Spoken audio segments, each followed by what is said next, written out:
Hello everyone, welcome back to my channel. তো কেমন আছো তোমরা? আশা করছি সকলে ভীষণ ভীষণ ভালো আছো আর সুস্থ আছো। আর আমি কিন্তু মোটামুটি ভালোই আছি। তো দেখতেই পাচ্ছ আজকে ব্লগটা কিন্তু একদম বাজার থেকেই শুরু করছি। এই ব্লগটা অবশ্য একদম নতুন ব্লগ না, কিছুদিন আগেই করে রেখেছিলাম, তবে পোস্ট করতে পারছি না। এর মধ্যে তো আমি ঠিক মতন পোস্ট করে উঠতে পারছি না। ইউটিউবে ভিডিও অনেক গ্যাপ হয়ে যাচ্ছে, একটু শরীরটাও ভালো না, তার জন্য কিন্তু ঠিকঠাকভাবে ভিডিও পোস্ট করে উঠতে পারছি না। তো যাই হোক, এই ভিডিওটা করে রাখছিলাম, তো ভাবলাম একটু পোস্ট করি আজকে।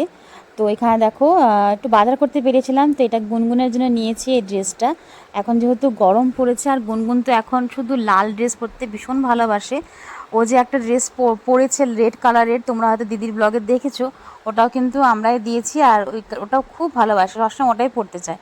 তো এক ড্রেস তো সব জায়গায় পরা যায় না, সেই জন্য আর একটা লাল ড্রেস এভাবে কিনে দিচ্ছি আমরা, এরকম টাইপ। কিন্তু ওর অনেকগুলো ড্রেস আছে, ছোটোবেলাও পরেছে এই টাইমের এই সিস্টেমের ড্রেসগুলো। মানে এগুলো এতটাই সফট হয় না, আর খুব ইজিলি পরা যায়, সেই জন্যই কিন্তু এগুলো কেনা হয়েছে গরমের জন্য।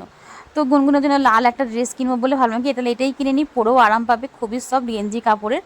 তো তারপরে চলে এলাম এই দোকানটাতে। এখান থেকে মা একটা মালা নিবে ভাবছিল, তবে পায়নি এখানে ভালো, যেরকম চাচ্ছিল সেরকম পায়নি। তো কয়েকটা স্যাম্পল দেখাচ্ছিল যে নিতে পারবে নাকি, তো দেখলো যে না, অনেকটাই মানে যেরকম চাচ্ছে মা সেরকম পায়নি। তো তারপরে কিন্তু আমরা একটা অনলাইন থেকেই পরে বুক করি, যেটা মা পরে দেখতে পাবে হয়তো ভিডিওতে। যে সবসময় মা গলায় থাকে যেটা যে মালাটা। আর এটা যেটা পরে আছে এখন সেটা দেখেছিল, কিন্তু এটা অনেকটাই বড় হয়ে যাচ্ছে বলে ওটা মানে আমরা নিইনি। তো যাই হোক, এখানে তো হলো না, তাই বেরিয়ে গেলাম। আর সেরকম কিন্তু বাজারঘাট সেভাবে করা হয়নি, বিশেষ করে গুনগুনের জন্যই বেরোনো হয়েছিল, যে গুনগুনের কটা জিনিস কেনা হবে। তো ওর জন্য ক্লেও কিনেছি, ও বলেছিল যে ক্লে রাখবে ওর, তার জন্য ওর ক্লে কিনলাম, ওর ড্রেস কিনা হলো, আর টুকটাক ঘরের এমনি আর সবজি বাজার থেকে অল্প করে নেওয়া হয়েছিল। শাক, তো কী শাক নিয়েছি সেটা তোমাদের সাথে পরে শেয়ার করছি। তারপরে ভাবলাম যে বিকেলে কিছু খাওয়া দাওয়া করি। তো এখানে দেখো এই যে দুধ মালাই বা দুধ চমচম যে মিষ্টিগুলো, এটা খাচ্ছিলাম যখন গুনগুনের কথা ভীষণ মনে পড়ছিল, কারণ ওর এটা পছন্দের মিষ্টি, ও কিন্তু খুব ভালোবাসে খেতে এটা। তো যাই হোক, এটা কিন্তু আমাদের সবার পছন্দ এই মিষ্টিটা। তো এখান থেকে ওটাই খেলাম, দেন খাওয়া দাওয়া করে বাড়ি চলে যাচ্ছি। আর আজকে কিন্তু দুপুরের রান্নাবান্না কিছুই করিনি, কেন গতকালের যে রান্নাটা ছিল সেটাই খাওয়া দাওয়া হয়েছে, সেই জন্য দুপুরে কিছু করা হয়নি। তো রাতে তো কিছু করতে হবে বলে করেছিলাম অ্যাকচুয়ালি, মানে এই ব্লগটার ক্ষেত্রে বলছি, যবে এই ব্লগটা করেছিলাম সেদিনকার কথা বলছি। তো এই যেদিনকে কিন্তু আমরা দুপুরে আর কিছু করিনি, আগের দিনেরটাই খেয়েছিলাম। তো রাতে কিছু করবো বলে ভাবলাম কি তাহলে শাক নিয়েছিলাম, তো সেটা কী শাক নিয়েছি তোমার সাথে একটু পরে দেখাচ্ছি, দাঁড়াও। আর মাছের তেলের বড়া খাবো, সেই জন্য তেলটাও বের করলাম, সমস্ত কিছু রেডি করে রেখেছিলাম যে কি কি খাওয়া হবে রাতে। আর এখানে দেখো, এখানে নিয়েছি ঘাটকোল বা যেটা আমরা ঘাটকোল পাতা বা খারকোলও বলে অবশ্য অনেকে, এইটাই তো নাম, আমি তো এটাই জানি। তো এই ঘাটকোল পাতা বাটা খাবো। আমাদের বাড়িতে কিন্তু এটা খাওয়া হয় না, এটা যখনই খেতে ইচ্ছা করে দিদির বাড়িতে গিয়ে খাই আমি, কেন ওদের বাড়িতে এই গাছটা প্রচুর প্রচুর আছে, এই গাছটা মানে অনেক হয়, তো ওখান থেকে খাওয়া হয়। আর ওটা না বেশ ভালো, মানে আমরা যতবারই খেয়েছি গলায় ধরার ভয় কোনো রকম নেই, গলায় ধরেও না। কিন্তু অনেক সময় কিন্তু এই যে ঘাটকোল পাতা কিন্তু গলা ধরে, সেই জন্য আমি এটাকে একটুখানি লবণ জল দিয়ে সেদ্ধ করে নিচ্ছি। তবে হ্যাঁ, এটাও কিন্তু গলায় ধরেনি সেভাবে, মানে হালকা একটুখানি হয়তো একটুখানি ভারী ভারী লাগছিল গলাটা, তবে সেরকম কিছু না, বিশেষ কিছু না, ওটা খেতে পেরেছি আর কি, ভালো লেগেছে। আর 2 মুঠা এনেছিলাম, অনেকটাই, আমার আর মায়ের জন্য তো অনেকটাই। আমরা কিন্তু এটা রেখে রেখে খাচ্ছি, মানে 2-3 দিন রেখে রেখে তো খেতেই পারবো যতটা হয়েছে আর কি, কারণ আমার এটা ভীষণ পছন্দের বাটা। আমি এমনি বাটা খেতে ভালোই বাসি, তবে এই বাটাটা আর মিষ্টি কুমড়োর যে পাতার যে বাটাটা, এই দুটো হচ্ছে আমার সব চাইতে পছন্দের বাটা। মানে এইটা থাকলে আমার মাছ মাংস যদি নাও থাকে তাও চলবে, আমি এই বাটা দিয়ে আমি আর শান্তি মতো ভাত খেয়ে নিতে পারবো, এতটাই ভালোবাসি আমি খেতে এটা। তো তারপরে দেখো, এখানে মা তো পাতা বাটা করবে যেটা, সেটা রেডি করছে রসুন, কারণ বাটার ক্ষেত্রে তো রসুনটা একটু বেশি পরিমাণে প্রয়োজন হয়। তো এখানে মা রসুন আর লঙ্কা মানে রেডি করছে, আর একটু ঝাল ঝাল করে খাওয়া হবে এটা বাটাটা। আর এখানে আমি বড়াটা যে বানাবো সেই বড়াটা কিন্তু আমি রেডি করে নিয়েছি। আর এর মধ্যে কিন্তু চাল ডাল আগের থেকে ভিজিয়ে রেখে দিয়েছিলাম, অল্প করে মসুর ডাল, অল্প করে চাল, এমনি নর্মাল সেদ্ধ চালই ভিজিয়ে রাখছিলাম। তো সেটাকে কিন্তু বেটে নিয়েছি, মানে মিক্সিতে একটুখানি বেটে নিয়েছি, তবে পুরো ফাইন পেস্ট করিনি, হালকা দানা দানা রেখেছি যাতে মসুর ডালটা একটু মুখে পড়লে ভালো লাগে। আর তার মধ্যে পেঁয়াজ দিয়েছি, লঙ্কা দিয়েছি, লবণ, হলুদ, ব্যাস এটুকুই। আর কুচি কুচি করে কেটে রেখে দিয়েছিলাম বা তেল পটকাটা আর কি। তো এখন কিন্তু তেল পটকার তরকারি আর খাচ্ছি না, এরকম করে মাছের বড়া তেলের যে তরকারি খেতাম সেটার জায়গায় এখন বড়াটাই খাচ্ছি, কারণ বড়াটাই কিন্তু বেশি ভালো লাগছে খেতে। তো এখানে আমার মাখা একদম কমপ্লিট, পাশে তেল গরম করতে বসিয়ে দিয়েছি। আর এখানে দেখো শুকনো খোলায় মা এটাকে আগে ভালো করে ভেজে নিচ্ছে। আর সিদ্ধ করে যে রেখেছিলাম ঘাটকোল পাতাটা, ওটাও কিন্তু জলটা পুরো ঝরিয়ে নিয়েছি, ওটাকেও কিন্তু ভাজা হবে, তেল ছাড়া ভাজবো এখন।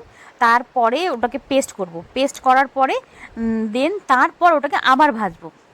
তো যাই হোক, তোমরা অনেকে হয়তো অন্যভাবে করো, অনেকে কিন্তু এরকম শুকনো খোলায় ভেজে পাতাটাকে ভেজে তারপরে গিয়ে মানে সেদ্ধটা করে না। আমরা যেহেতু মানে এই পাতাটা যদি না চুলকায় তার জন্য কিন্তু সেদ্ধ করেছিলাম, যাতে গলায় কোনো রকম যদি না ধরে, না হলে কিন্তু এমনিও ডাইরেক্টও দিতে পারতাম চাইলে পরে। তো এটা এখন সুন্দর করে আমি ভাজা ভাজা করে নেওয়া হবে, আর এটা কিন্তু মাই করেছে। আর পাশে আমি বড়াটা ভাজবো দেখে তেলটা গরম করতে বসিয়ে দিয়েছি। তো এখানে এখন একে একে আমি বড়াগুলো ছাড়ছি। তো প্রথমে না চামচ দিয়ে আমি দিচ্ছিলাম, কিন্তু চামচ দিয়ে না ভালো হচ্ছিল না, বল না সব কিছু কিন্তু সব চামচ দিয়ে হয় না, হাতেরও কিন্তু আমাদের একটা আলাদাই সেটার মানে কি বলবো স্বাদও আছে, আর প্লাস জিনিসটা সুন্দরও হয়, মানে ভালো হয় আর কি। তো তারপর আমি হাত দিয়ে দিচ্ছিলাম, যাতে আমার মানে বাইন্ডিংটা ভালো হচ্ছিল হাত দিয়ে। প্রথম ক্ষেপে যেটা করেছিলাম বড়াগুলো, সেগুলো কিন্তু খুব একটা ভালো হয়নি, চামচ দিয়ে দিচ্ছিলাম বলে ছেড়ে ছেড়ে যাচ্ছিলো। তাই আমি পরের ক্ষেপে যেগুলো ভেজেছি সেগুলো সব হাত দিয়ে করেছি। আর এখানে দেখো বাটাটা পেস্ট করা হয়ে গেছে, তারপরে সামান্য সরষের তেল দিয়েছিলাম, কারণ বাটা মানেই সরষের তেল। সরষের তেলের মধ্যে কিন্তু পেস্ট করাটা যেটা ছিল আর কি, পেস্ট মিক্সিতে, সেটা কিন্তু পুরোটা ঢেলে একদম শুকনো শুকনো করে ভেজে নিয়েছি। তো এটা কিন্তু পরের খোলার যে ভাজাটা বললাম ফার্স্টেই, প্রথম খোলাটা ভালো হয়নি, ওটা ঝুরা ঝুরা হয়ে গেছিলো, একটুখানি ছেড়ে ছেড়ে গেছিলো। তো সেটা রেখে দিয়েছি, সেটা মেখে ভাত খাবো। আর পরে আমি হাত দিয়ে দিয়েছিলাম, তো হাত দিয়ে যেটা দিয়েছি সেটা কিন্তু বেশ ভালো হয়েছে। আর এখানে অল্প করে চাল ভিজিয়ে দিয়েছি, ভাত করতে হয় ফার্স্টেই বললাম, যেহেতু আজকে দুপুরে কিন্তু কোনো রান্না বান্নায় বাঁচেনি, কেন সেটা আগের দিনেরটাই করেছিলাম। আর যেটা ছাড়া ছাড়া হয়ে গেছিলো আর কি, সেটা দিয়ে অল্প করে ভাত ছিল, সেটা আমি মেখে মানে খাচ্ছিলাম, কেননা মার্কেট থেকে আসার পরে একটু খিদে খিদে পাচ্ছিলো, সেজন্য আমি যে গুঁড়োটা যে হয়ে গেছিলো বড়াটা, প্রথম খেয়ে বড়াটা, সেটা দিয়ে অল্প করে গরম গরম ভাত, মানে যেটা ভাত ছিল বাসির ভাতটা, ওটাকে একটু গরম করে আমি খেয়ে নিয়েছিলাম গরম বড়া দিয়ে। তারপরে দেখো ফ্রেশ ভাত তো হয়ে গেছে, এই দেখো ধোঁয়া ওঠা ভাত। তো আর ধোঁয়া ওঠা ভাতের সাথে কিন্তু এরকম ঘ্যাটকোল বাটা আর মাছের তেলের বড়া, কত যে টেস্টি খাবার ছিল এটা।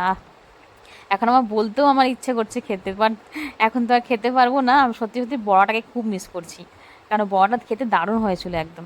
তো এখানে খাওয়া দাওয়া করবো, তো রাতে কিন্তু এটাই ছিল আমাদের ডিনার।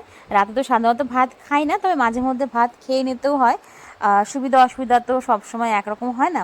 তো সেদিকে রাতে, আর আজকের যে খাবারটা, মানে আজকে না সরি, সেদিকে যে রাতে খেয়েছিলাম এই খাবারগুলো, সত্যি অসাধারণ লেগেছিলো খেতে।